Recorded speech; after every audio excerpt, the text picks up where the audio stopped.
For me, because I already been to France, we cross English Channel from Dover to Dunkirk.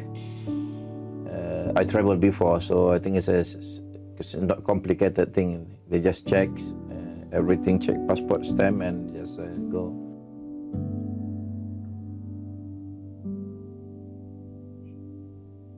I think it was very exciting for us, me and the kids, because we had never been to other country except going back to Malaysia every few years.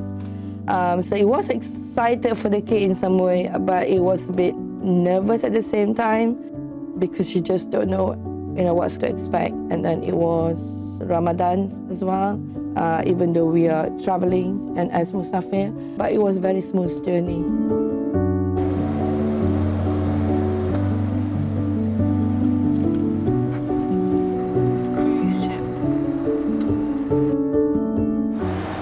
Alhamdulillah, setelah 2 jam berlayar merentasi Selat Inggeris, kami ahli-ahli projek By Road to Malaysia selamat sampai di Perancis. Cuaca pagi ini cukup cerah, mengikut ramalan suhu sekitar 26 degree C. Mudah-mudahan kami dapat mempertahankan ibadah puasa yang masih lagi panjang, musim panjang di Eropah, siangnya panjang. Tambah pula dengan berbuka yang bersahur, itu simple dalam perjalanan daripada London ke Dover. Terus ikuti perkembangan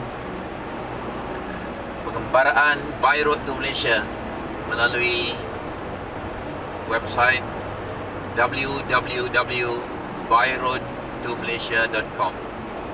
Wabillahi taufiq wal hidayah. Wassalamualaikum warahmatullahi. One of the most nicest thing is the whole month of Ramadan we probably travel maybe 10 or 15, isn't it? Yeah. Halfway. So imagine having Ramadan in so many different countries. I don't think it's actually ordinary things to do. Of course, as a Muslim, we did stop by and find the mosque and things like that. Assalamualaikum. Mon nom c'est Jawed, je m'appelle Jawed.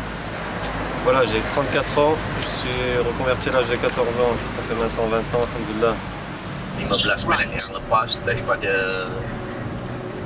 campsite di Dunkirk dan sekarang menghala ke kedai komputer.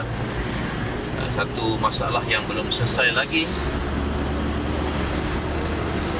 ialah masalah internet connection. Semalam beli SIM card untuk iPad, tapi di sini masih tak boleh activate lagi. Hari ini kami akan cuba cari lagi kedai komputer. Dan inilah keadaan Dunkirk. Hari ini hari yang ke-7 By Road to Malaysia. Dan merupakan campsite yang ketiga. Campsite yang pertama di Coventry, campsite yang kedua di London, dan yang ketiga di France. Campsite yang ketiga ni terletak di utara France, utara barat, panggil apa ya, di utara, di sebelah barat, yang bandar pelabuhan Dunkirk, pelabuhan yang ketiga terbesar di France. Wow, nice.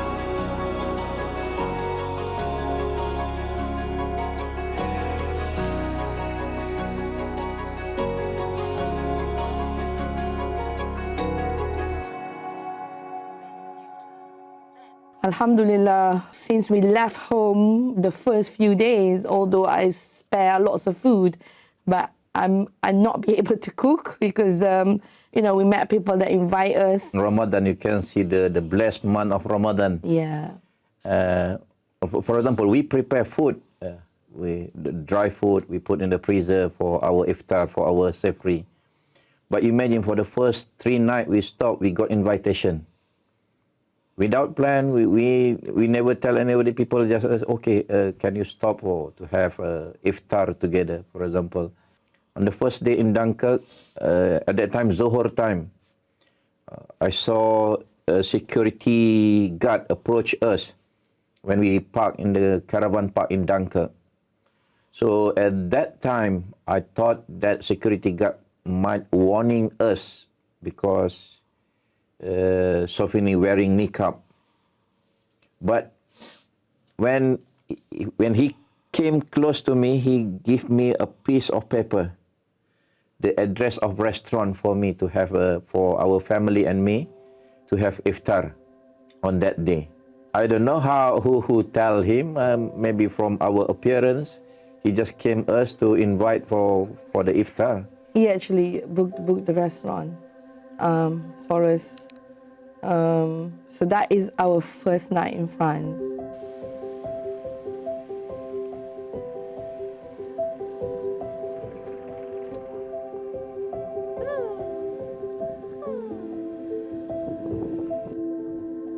Oh, here comes the old Mother Hubbard. Oh no, here comes the dinosaur. Look at the back, it looks like he's...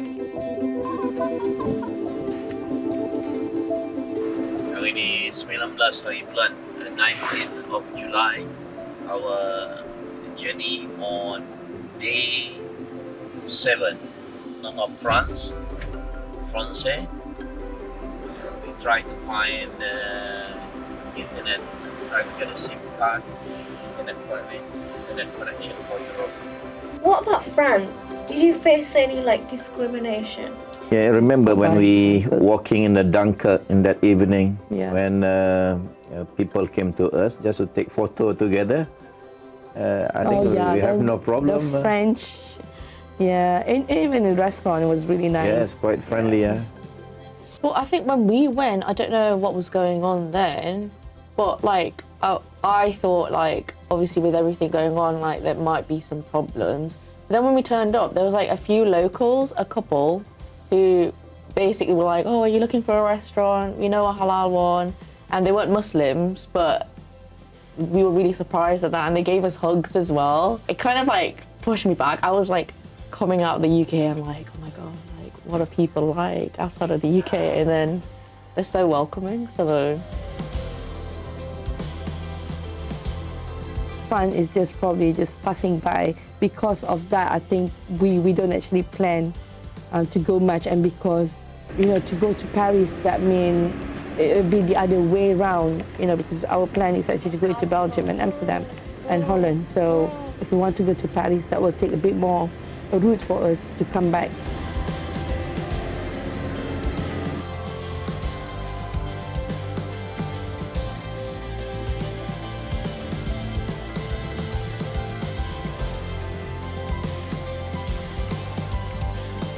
Travel in Europe quite easy because from one country to another country, because Europe considered like a one country.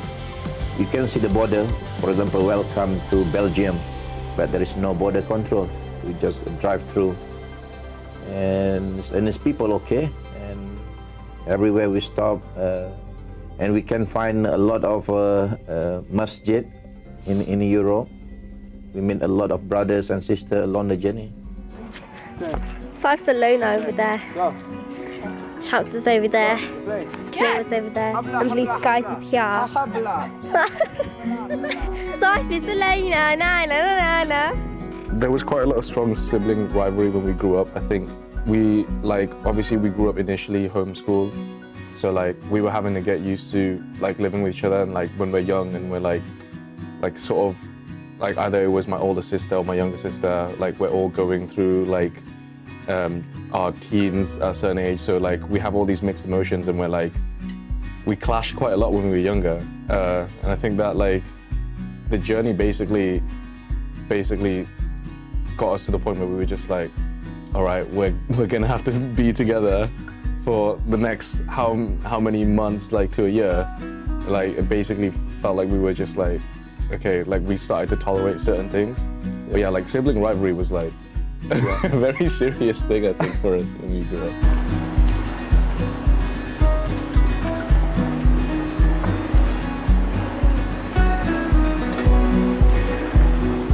We just try to find time and like find a place to stop and just pray. And because like we have our motorhome, so usually the boys, they would pray outside of the motorhome and they'd pray in like a group. And for the girls, we would just pray inside the motorhome. We were kind of only using our motorhome to kind of like travel and cook food. But apart from that, we'd stop and then we'd just go out. So it just felt like we were using the motorhome just to sleep. So I didn't really feel homesick. I felt like I've wanted to travel for so long. It was so, I think it's like really contagious. Once you start, you just feel like you need to keep going. But it just felt like we'd stop somewhere and then we'd have like a different garden every day, and that was really fun, and I felt like that really helped as well.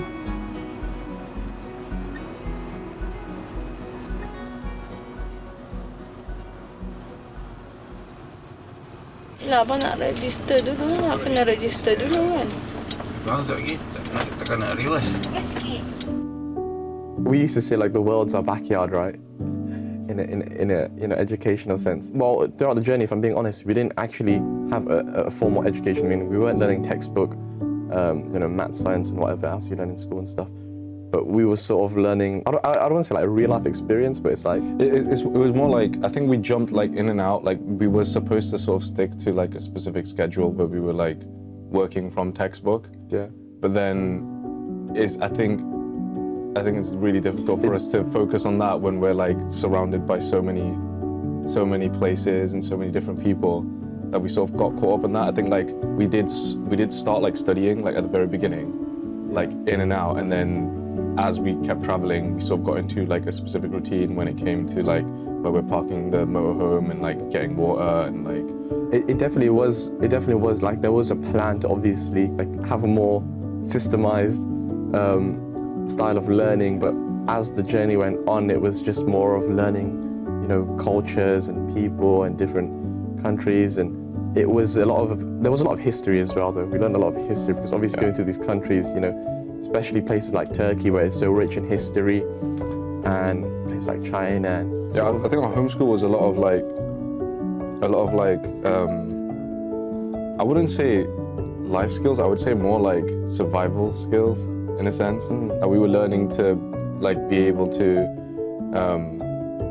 handle certain situations. I feel like we got to experience and explore things outside of like school walls. So we'd go to a lot of like local activities and join into those, and I think I've learned a lot of life experience from those.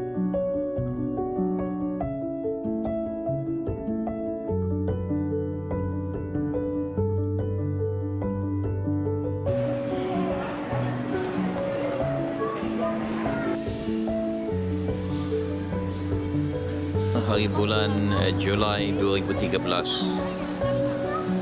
Hari yang ke-13 buat tim by road to Malaysia. If you imagine from the start of the journey, from the home until Istanbul, which is made at 40 days, which is actually going through the Europe, through the whole Europe, that journey for 40 days. The whole for 40 days that we actually slept most of the time, eat in that motorhome. So 6 of us actually stuck in that motorhome. The kids probably okay, happy and not happy. As a mum, not being able to have a door to actually close, it was a struggle with the weather, and because of the motorhome, it was really hot at the back. The kids can't even open the windows.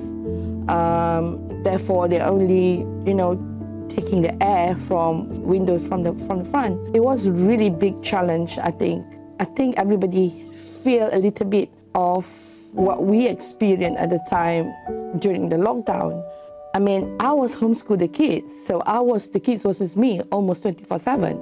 I think the biggest challenge is mostly psychologically during Europe time, because then we not being settled down yet. It's just to get used to things. But at the time of the journey is the first time during his life of marriage life and having the kids to actually face us 24/7. So of course, in that way, it was a big challenge.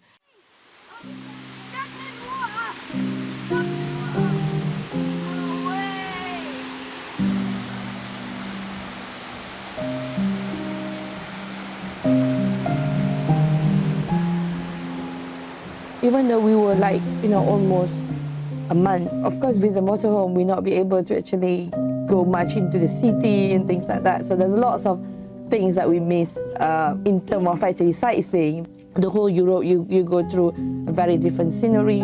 You have lots of tunnels, isn't it? In Austria, you have lots of nice mountains, through the Alps,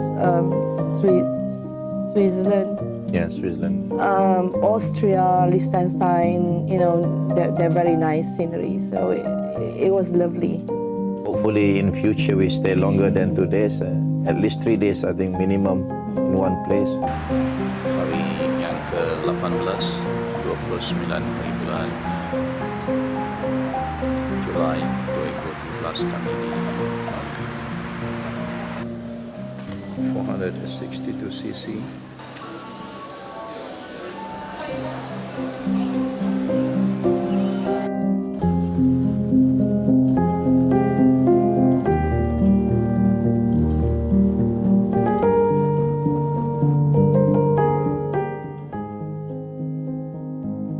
Probably the most easiest challenge throughout the journey is Europe. And Europe also less bureaucratic in terms of So there's no borders that from one to each country.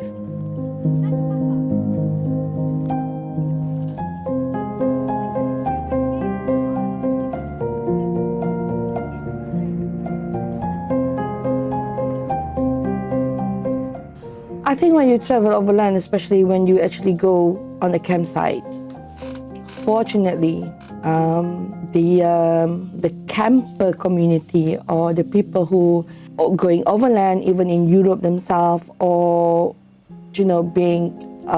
going camping, we sort of have similar way of thinking, even though you're coming from different background, different religion, different language. That when you meet them, you talk to them, that you can feel there's no difference. It's because overlander will always have this thought of, you just never know what's going to happen tomorrow. So Miramare. Setakat ini camping yang termahal. Lebih 60 euro semalam.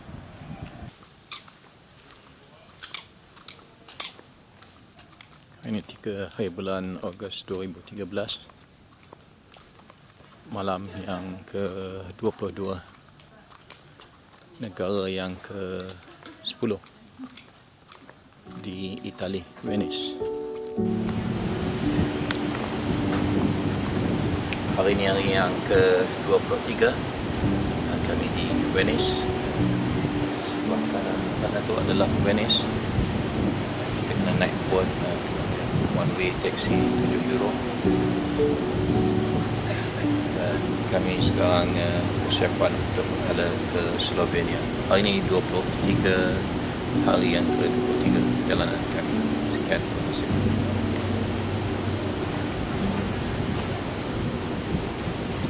As Muslims, we say that probably is a tawakkul, the faith that we had to Allah, toward the God, that everything is going to happen. We can only plan, but things going to happen. So there's a lots of that we met along the journey that actually, very interesting. And I probably would say that the world is much better, Everybody just welcome. Maybe like I said, because we were stopping in a campsite most of the time. Family from Lyon, France. They are Chambéry. Yeah? Chambéry. In the Alps. Okay, in the Alps. Okay. 100 kilometers from Lyon. From Lyon. Okay. Camping Moss in Venice. and all facility you need for camper. This certainly is a good place and quite a reasonable price. It's very good facility. They have a shower, a toilet. Just for to wash your clothes with your hand. You can get a free, very fresh vegetable from local farmer. And so everything is €1 per kilo. Very fresh and nice from farm. Benvenuti al Camping Mose in Italia, vicino a Venezia, a pochi chilometri da Venezia. Abbiamo delle spiagge bellissime e questo è il nostro campeggio. There are so many very good facility. Yeah. You can get the fresh water Good easily. choice and You can get electricity. So when you can hook up with your electricity, you can dump the grey water. They have a proper place. So I think it's quite easy, convenient travel with motorhome in Europe.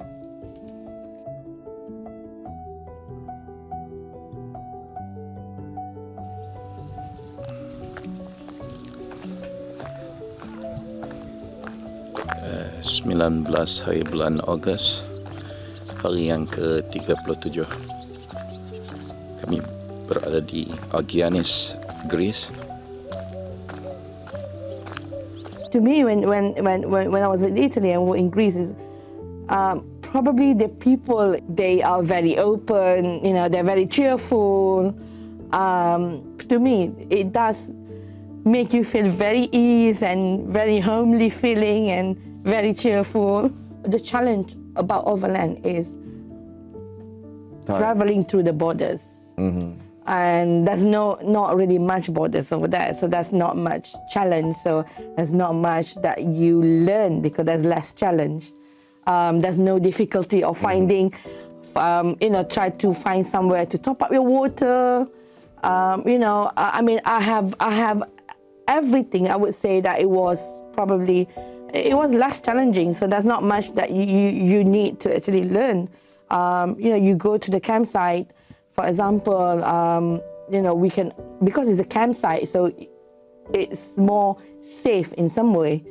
I'd be able to open the awning, so I'd be able to actually set up cooking outside because it was summer especially. So another thing in terms of Europe, UK is quite different with the Europe mainland. Driving, UK driving on the left-hand side, Europe on the right-hand side. In a socket, electric to hook up. Yeah. In UK, we have our own design. That's different in Europe. The whole Europe is quite common. I think, same thing. Yeah, I think the challenge for me, sitting, on the side of the pilot or the driver, is actually once I get into Europe, I couldn't sleep because of the vehicle from the UK. So when you drive in Europe, you need someone to actually always be aware if you want to overtake and things like that. So there's no resting for me until we reach Thailand, actually, in terms of that. Because in UK, so when we're merging to Europe, to motorway. So everything on my side. So I have to make sure that I give him the right information. Assalamualaikum. Hari ini hari yang ke-38 untuk tim by road to Malaysia. Kami berada di sisir pantai. Satu persoalan yang kami tanya betul ke ekonomi di Greece sedang merudum sebab berita-berita yang kami dengar sebelum ini, Greece berdepan dengan masalah ekonomi. Negara-negara lain di Eropah terpaksa bail out seperti Germany. Negara lain terpaksa membantu Greece dengan membagi duit dan mengepam duit. Satu bukti yang kita boleh nampak nilai euro tidak begitu bernilai berbanding dengan negara-negara Eropah yang lain. Di sini kalau kita nak beli satu teh mungkin 2 euro satu cawan teh, sedangkan di tempat lain cuma 1 euro. Ini di merata-rata. Begitu juga barang-barang runcit yang lain. Nak beli beras, nak beli spaghetti, nak beli minyak masak, nak beli kalau kita nak beli tisu paper. Dan di jalan di Lebuh Raya kita nampak tol, kata-kata lepas berapa kilometer ada satu tol, dan tol yang kita bayar terlalu tinggi, 6 euro, 7 euro, 8 euro, sedangkan kualiti jalan, keadaan permukaan jalan yang tidak begitu baik, dan belanja yang kita bayar, kualiti khidmatan yang kita dapat tidak setimpal.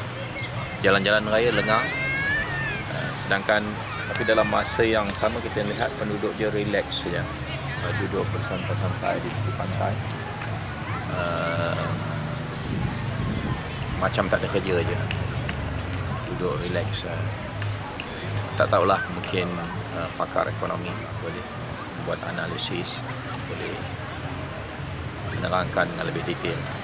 Saya bila cerita tentang ekonomi ini memang surrender, tak tahu apa. Untuk rancangan untuk perjalanan pengembaraan kami seterusnya, insya-Allah besok kami akan cuba masuk ke Turki, dan di Turki beberapa urusan penting yang perlu kami buat, antaranya visa untuk dapatkan kebenaran untuk masuk negara-negara yang lain. Jadi mudah-mudahan segalanya dipermudahkan oleh Allah Subhanahu Wa Taala.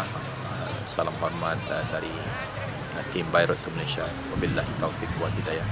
Wassalamualaikum warahmatullahi wabarakatuh.